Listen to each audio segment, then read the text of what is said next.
And realistically, the church is like, in an ideal world, Amy, like the church says you shouldn't set a date until you're done with marriage prep.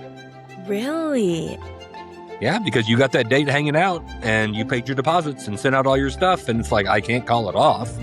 I've already done all this stuff. And the church is like, I really wish you would.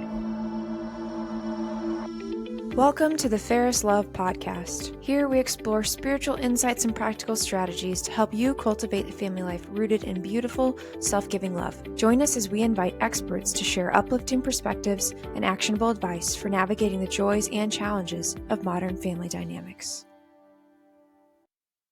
Welcome back to the Ferris Love Podcast. Happy Tuesday, everyone. Today I am joined by Kevin Pesak. Very excited for our conversation today. Kevin, how are you doing today? I'm doing okay. Summer's a bit slower here for campus ministers, so able to do some fun things like this, and as well as some other stuff. But take a moment to breathe after a busy school year, I'm sure. A little bit, yeah. Yeah. For our listeners who are not familiar with you, could you share a little bit about yourself, your role as an OCIA and marriage preparation director, and what drew you to that particular ministry? Sure.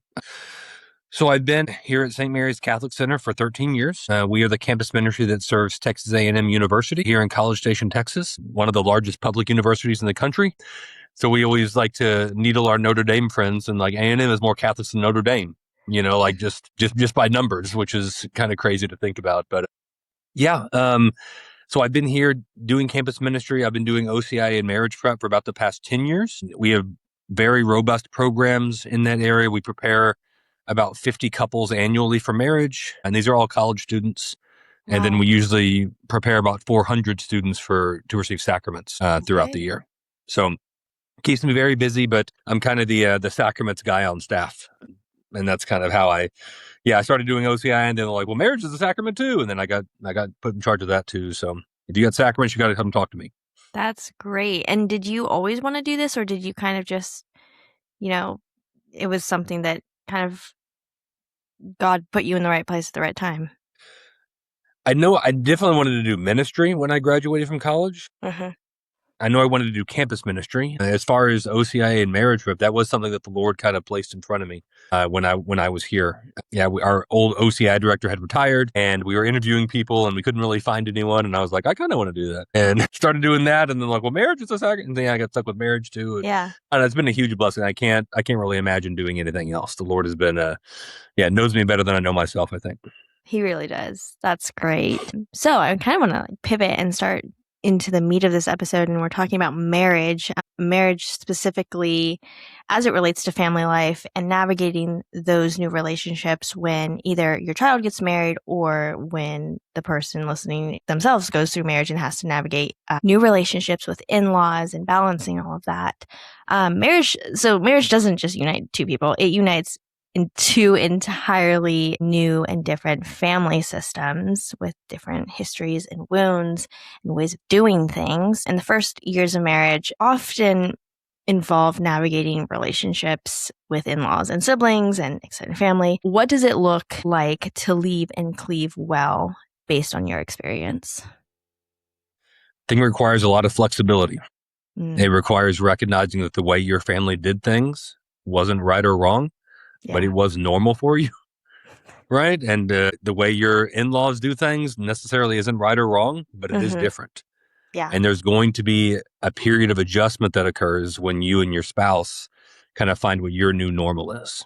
I think it's very helpful, to kind of like take the good and like leave the bad would kind of be the ideal, right? Take the good things from your family, leave the bad habits. Take the good thing from your spouse's family, leave the bad habits. But unfortunately, those bad habits are like barnacles, right? They kind of come with you, because I was talking about the wheelbarrow down the path, right? And for 18 years, that's the path the wheelbarrow's been pushed down, and it's hard to make a new path sometimes. I got in trouble one time because I wasn't super clear with somebody when I said, you're not doomed to become your parents, but it is the path of least resistance. Yeah. Right. You have to put a lot of effort into learning new habits, right? Overcoming, 18 years of potentially a bad habit, or again, 18 years of a good habit, and that's going to come very easily. But I think being able to be very honest and humble about the way your family does things and recognizing that it isn't the only way. It isn't even necessarily the only right way to do it. So a lot of honesty with your partner, and a lot of, again, your partner is the one when they look at your family from the outside and they're like, hey, yeah, have you noticed this? Because this is really weird. And it's like, no, mom always does that. And it's like, it's weird, honey. I just needed to tell you, like, I'm not okay with this. And yeah, sometimes those are hard conversations to have. Sometimes they're just surprising because you haven't really thought about it. But again, very necessary to be very honest with each other. Yeah, for sure. And I'm sure that if those conversations don't happen pre-marriage, it can cause some tension later on. Yeah, it's all about expectations. I mean, it's kind of funny. You really see it around the holidays, and like how you celebrate Christmas. And it's like, oh, we go to midnight mass. And my wife's family would go to Christmas Eve mass. And I'm like, what the hell is wrong with these people? Like, this is weird. And who does that? They would go out to dinner afterwards. And I'm like, this isn't Christmas. Like, no, we do dinner at home and mom cooks. And it's like, we probably should have talked about that. Like, what did we want to do? What do we want our Christmas to look like? And those conversations have to be had early, or they're going to be in the heat of the moment when expectations have been met. For sure. Is there anything that parents can do to help prepare their children to leave and cleave well? I know that obviously once engagement happens, they are required to do marriage prep. Am I correct? Or is it every diocese different? Okay. And so hopefully they would have a good marriage prep person that will go through everything with them very thoroughly. But I'm sure you're well aware there's a whole range of marriage prep providers, and some may not be as thorough. So is there anything that parents can do to help their children navigate this transition and think about all the things that they're going to have to think about when they start this new stage of life? I think it's really helpful for parents who a child is getting married is to take that opportunity to really share wisdom about things that they had done or things that they wish they hadn't done, like in their own marriage, and just kind of like, man, remember when you were a kid and like we did the X, Y, and Z, and it's like, oh yeah, I do remember that. And like, yeah, that was a mistake. And you're like, I'm glad you thought that, because that was a real nightmare for me too. Like being able to be very honest about like, hey, this isn't easy and we were not perfect.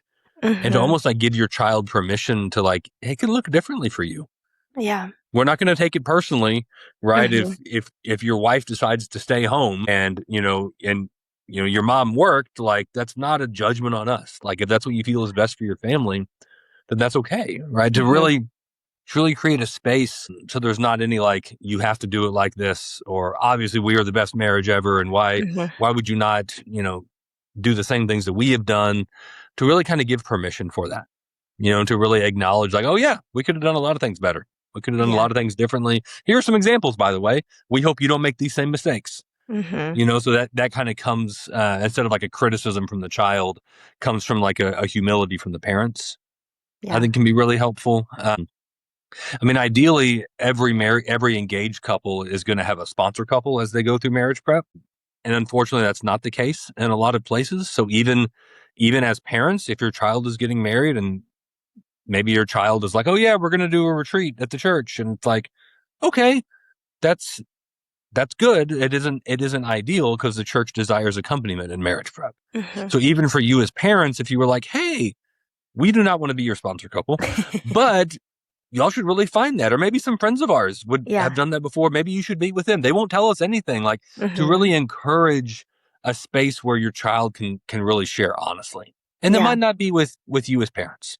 That's just a little too much history there. But to almost encourage like, hey, I really, really, really want you to be honest with somebody. I really want you to see marriage from another perspective. Because the way we did it might have been good, but it might not be the right thing for you. So to really encourage your child to receive accompaniment from some other married couple, not just you. Yeah. A new fresh pair of eyes can provide a lot of valuable insight that I think young couples could always benefit from. When it sounds like you work with so many young couples, is there a piece of advice that you would give to parents who maybe their young college students are engaged for themselves navigating this new stage of life? Engagement season, there's a whole slew of resources that mention how it's one of the hardest seasons for couples because the devil just really gets in there. But then also there's just so many family tensions. There's wedding planning. There's two sides of people who are throwing in opinions. How would you, or what advice would you give to parents to keep that whole process nice and smooth and also keep peace within the family? I think it's really good to recognize that, and to be honest, that it would be weird if you handled it well, especially if it's your first child getting married. Like you haven't had to navigate this before. There's going to be some bumps, and that's to be expected. To have a lot of humility. I know that at one point, I didn't tell my mom this, but my brother apparently did. When he told my mom, "Hey, Mom, it's not your wedding," when I was getting married. And I was like, thanks, bro. Yeah. I'm glad I didn't say that, but sometimes that's an important thing to remember. Like, if your wedding was a disaster and you want to make this one perfect, like, it's not your wedding. It really isn't, right? You need to provide support and you can provide advice. And if your advice is not asked for, then maybe you need to not give it, right? To really let your son or daughter this is the beginning of growing up.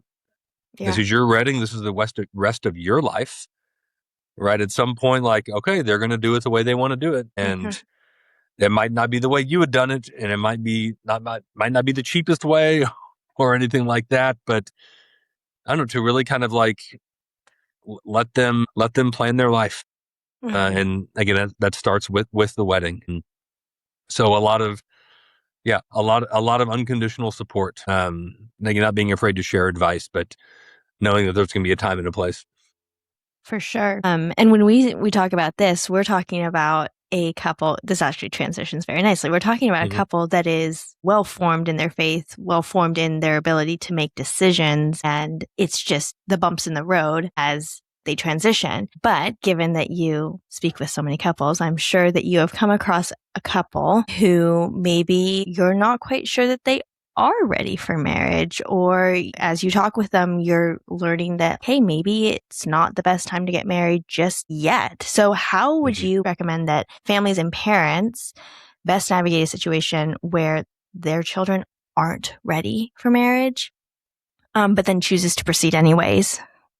Yeah. I mean, that's going to be really tough to hear from a parent, and I wonder if, again, the parent that shouldn't necessarily be the parent's responsibility. Again, they might share that, but theoretically, it's somebody like me who's preparing them for marriage from a third party perspective and unbiased, being like, hey, maybe we should just tap the brakes here. Let's kind of think through a couple things. I'm saying you shouldn't get married, but you might maybe be a good idea to wait a little bit. Maybe we need to work through some things. Yeah. So maybe if you're a parent in that situation, like to really just inquire, like, hey, what is your preparation like? What have your meetings been like with the guy at church? What are some bumps that y'all have already experienced? Like, what are some things that have been easy? Like, really just inquiring into that process to make sure they're taking it seriously. Make sure also that it's happening would be really helpful. To kind of like really encourage, like, man, you really need to, be honest with them. You should really, you shouldn't be afraid to talk about that. Like, to really, I would hope the parents could trust the process. Yeah. Right. Give us the benefit of the doubt. And that'd be hard depending on the place where you do it. And maybe at a certain point, it's like, hey, we do not love them by just holding our tongue. Maybe we do need to set them down and with a lot of love be like, hey, I know it's your decision to get married, but we've just noticed these things that we want to make sure that you've considered them. We want to make sure you have a plan, want to make sure that you're not glossing over.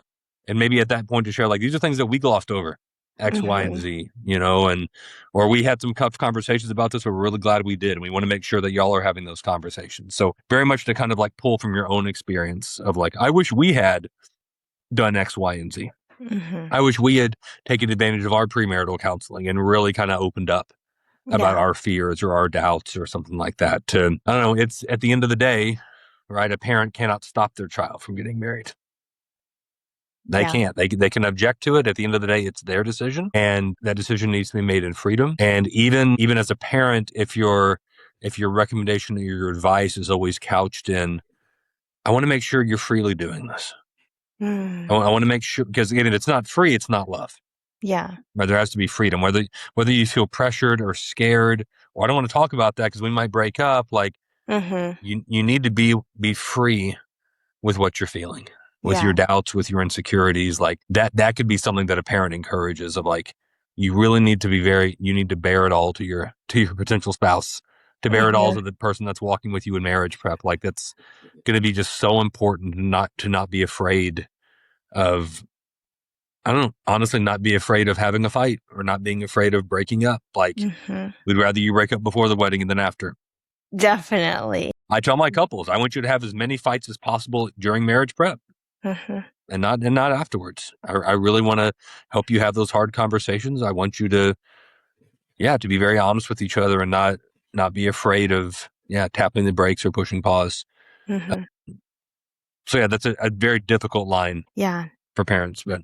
Yeah, and you mentioned unconditional love when we were discussing the couple that is well formed, and I'm assuming to some extent the unconditional love applies when the couple is not as well formed and they're making decisions that the parents might not necessarily agree with. And so there's definitely that line of walking where they want to show love, but at what point does the love become, well, is this hurting the child to not say anything or to and I do believe like that's where marriage preparation comes in. But yeah, it's definitely can be a tricky line to walk.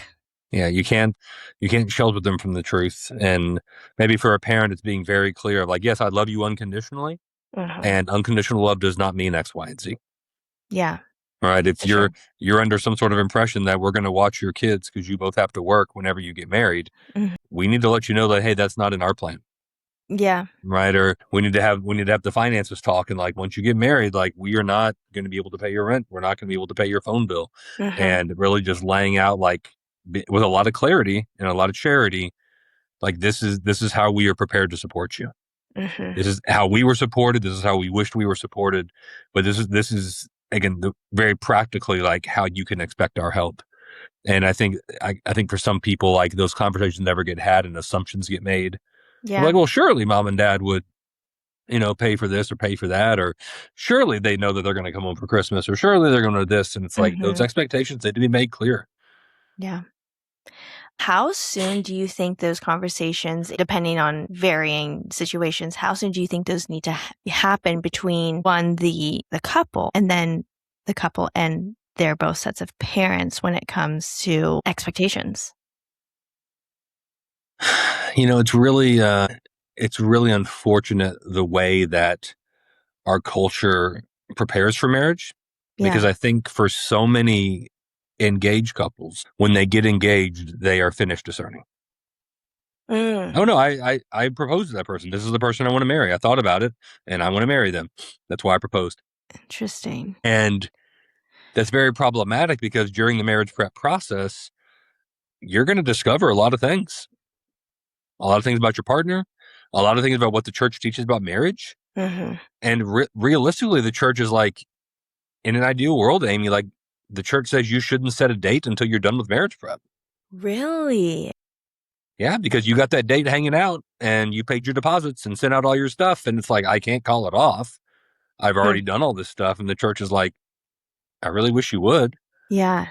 Right. To really like go through prep and be like, and take a deep breath and like, do we want to do this? Knowing what we know, knowing the good, knowing the bad, like that. Ideally, I mean, I don't know how familiar you are with the catechumenal pathways for the married life that the church has released, right? And the church is actually recommending that at the end of marriage prep, we bring back the rite of betrothal. Okay. And that would actually be the step of like, if you needed an exit ramp, this is where it is. That once you actually know now who it is you're marrying and what it is actually going to mean, this is when you can be like, you know what, you are not who I thought you were, or this is not what I thought marriage was. And I mean, frankly, like theoretically, those conversations happen during marriage prep. But unfortunately, I think for a lot of couples, it might have to happen before engagement. Because once people get engaged, I feel like there's a drastically smaller chance that they're actually going to call off the wedding. Just for awkwardness. Yeah. Well, and also they're in the middle of wedding planning. And so money's getting put down and invites are getting sent out. That's a really interesting. So when parents who have teenagers are starting to navigate their children dating, do you recommend that they tell their kids to start marriage prep pre-engagement? Mm-hmm. I mean, you start having conversations pre-engagement. Exactly. Yeah. Again, maybe not in high school, but I don't know. You're seriously dating someone in college. Like, I mean, we offer a class for dating couples.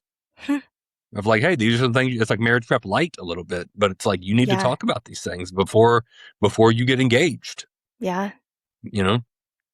Wow, I did not know that was like something the church recommended or traditionally taught. That's really interesting. I mean, it's really the rite of betrothal. There's actually a space in the rite to exchange rings. Mm-hmm. Yeah. That's actually when, I mean, there's no liturgical engagement or anything like that, but that's actually theoretically when you would exchange rings. Mm-hmm. Like we have been discerning the sacrament of marriage together, and now that we've discerned, we are ready to commit. Mm-hmm. Yeah. Right, and that we're gonna be betrothed with the expectation that we are going to be married. Like, and it's like a speed bump of like, all right, slow down. And now do we want to do this? And the church is actually recommending that there are steps in the marriage prep process instead of just like nothing until marriage, nothing until the wedding. And it's like, let's give people a couple of very intentional steps. Mm-hmm. Yeah. Mm-hmm. Do you think there's an element of our culture where we could overplan things? Like we really get stuck in the nitty gritty of details and refuse to think about big picture things. I think we have this culture that has what I like to call like checklist dating, and they really focus on these random things that they want when in reality they should be looking for more big picture, like, are you able to compromise together? Do you have the same value? So do you think when it comes to, parents' involvement with their children and their relationships, and then the children and their relationships as a whole, do you think there can be a overemphasis, or do you think that we've fallen so far as a culture that we need to bring back the overemphasis? I mean, I think the problem is it's just there's so much emphasis on the wedding day instead of on the marriage itself. I mean, I think it'd be very prudent to not try to plan a wedding while you are trying to discern marriage. Those are two different things, and we try to do both at the same time, and oftentimes do both of them not very well. And again, the checklists are helpful because we know what we need to do, but I think sometimes we emphasize the wrong boxes, right? And don't emphasize the right ones, I guess. Yeah, that was very fascinating rabbit hole. Thanks for following me down there. Yeah. Coming back to, why do you think that, as from your professional experience, why do you think it matters that parents explain to their children all throughout their life, but then also they show it as an example in their own lives about like the church's teaching about marriage as a sacrament to their kids instead of just glossing over the hard conversations? I think actually living it, right? It's the old maxim of the faith is caught, not taught. Right? Like the best example you can give your kids is how to have a holy marriage, not telling them how to do it, but actually showing them.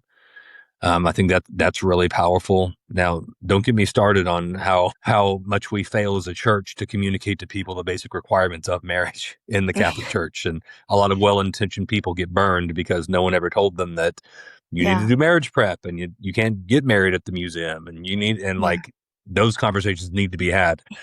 There's not an easy place to have those conversations. I mean, I went to Catholic school. Like when maybe we should have had a class on that. I don't know. It's just like, well, when do we do that? That's kind of interesting, right? I mean, I talk about it in my OCIA class when I talk about the sacrament of marriage, but not everyone that's in OCIA is going to get married. And I don't know. I think that's something as a church we kind of have to recognize. Like, I mean, if you come on our website, you're going to see it. But I think for a lot of people, they're just ignorant, and it's not their fault. And it's like, well, when were we supposed to bring that up? And I don't know. I think we need to find a space for it. Like, hey, these are the basics. Maybe exactly. It needs to happen in campus ministry. We have a class on what you need to know before you get married. I don't know. Yeah. And given that the church, you're mentioning the church kind of does not the best job at explaining things, do you think that's where the role of family members comes in?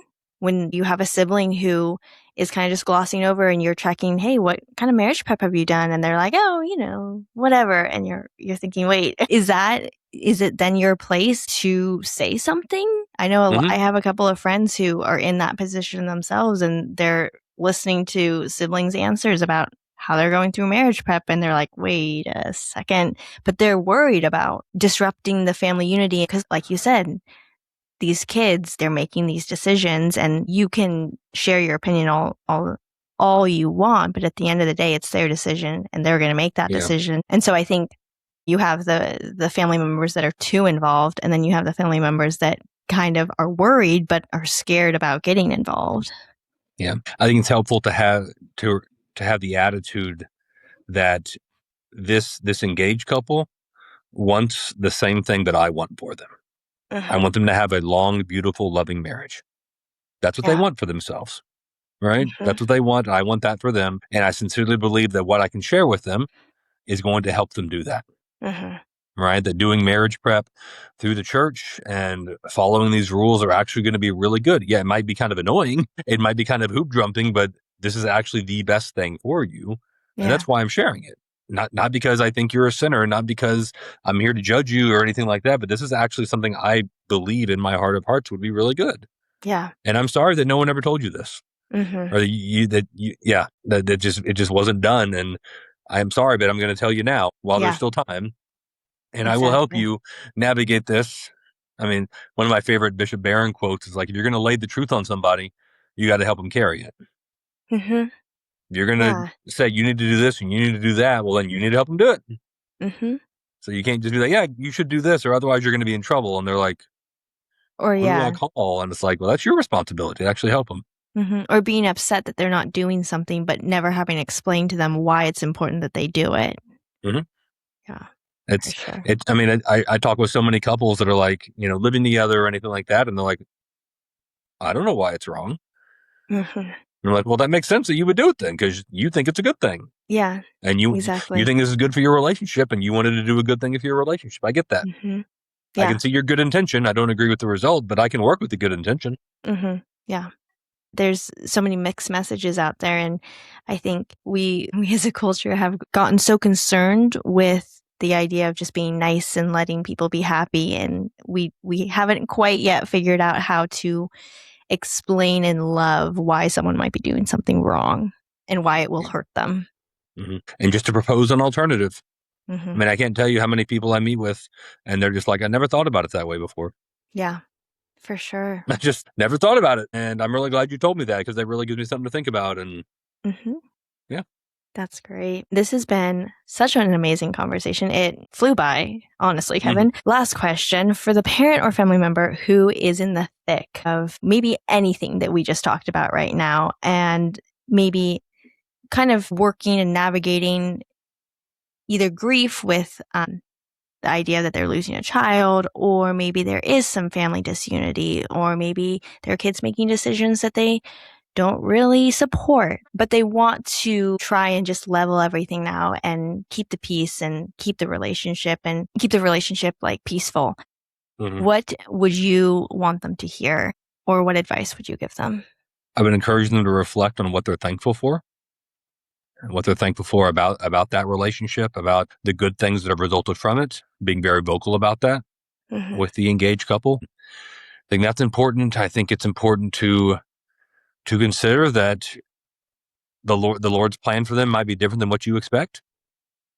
It might have a couple bumps and different turns and things like that. And to always remember that marriage is a sacrament and sacraments give grace. And marriage is just as much of a sacrament as the Eucharist is and just as much of a sacrament as baptism is. And to really maybe put some faith in the grace of the sacrament of marriage and that the Lord is going to give them what they need in order to make it. Right. Yeah. It doesn't come down to them. Right. The Lord is going to play a big role here. And if that's the only thing you can say, during marriage prep, is like, hey, the Lord wants to be a part of your marriage prep. Yeah. You obviously want him to be a part of your marriage. If you're getting married in the Catholic Church, please let the Lord into your marriage prep. You don't have to let me into it, but you need to bring the Lord into this. Right. Yeah. And to really encourage that openness and vulnerability with God about what you want. And to be brave enough to ask the question, Lord, what do you want for my marriage? And to not hold on so tightly to the way you think it has to be. For sure. This has been such an amazing conversation. If people have follow-up questions, or if they are in the area and want to have you do their prep or just have a conversation, where can they find you? There's a lot of good information on marriage prep on our website, the St. Mary's website, which is www.aggiecatholic.org/marriage. We have some things on there, like I said, about the marriage catechumenate, with the rite of betrothal, kind of how we do marriage prep.